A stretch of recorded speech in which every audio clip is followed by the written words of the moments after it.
ఆంధ్రప్రదేశ్ తెలంగాణలో అక్షరాల 4 నుంచి 5 వేల ఆవులు మెడలు తగలబడ్డాయి. ఆవుల్ని మిర్చి బస్తాల్లాగా తొక్కుకుని తీసుకెళ్తున్నారు.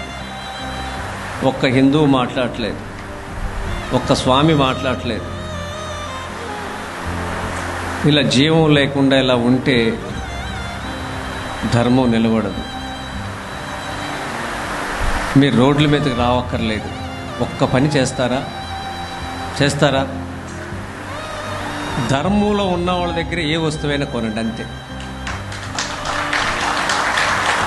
మన గోవుని ఇలా తినే పరాయి ధర్మం వాళ్ళు ఎవరైతే తిన్నారో వాళ్ళ దగ్గర ఏది కొనమాకండి.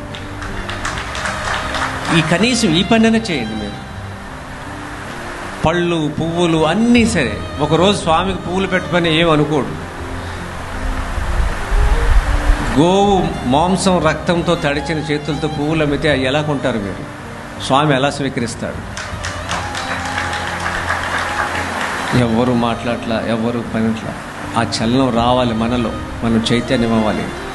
కులాలన్నీ ఒకటే, కులాలు వేరు కాదు. కులాలన్నీ కలిస్తేనే ధర్మం. పెళ్ళిళ్ళు చేసుకోండి. మా అన్న చేసుకున్నాడు, మా ఇంట్లో వేరే కులాన్ని చేసుకున్నాడు, మీరు చేసుకోండి. ధర్మం మాత్రం ఒకటే. కులాల కింద మనం విడిపోతే చాలా సులువ ఎవరికైనా విడగొట్టడానికి. ఎప్పుడు బయట పెడతాం? ఇంత టెక్నాలజీ, ఇంత ఇన్ఫర్మేషన్ ఉండి కూడా, ఇన్ని మెసేజ్లు చూసినా కూడా మనలో జీవం లేకపోతే ఎట్లా?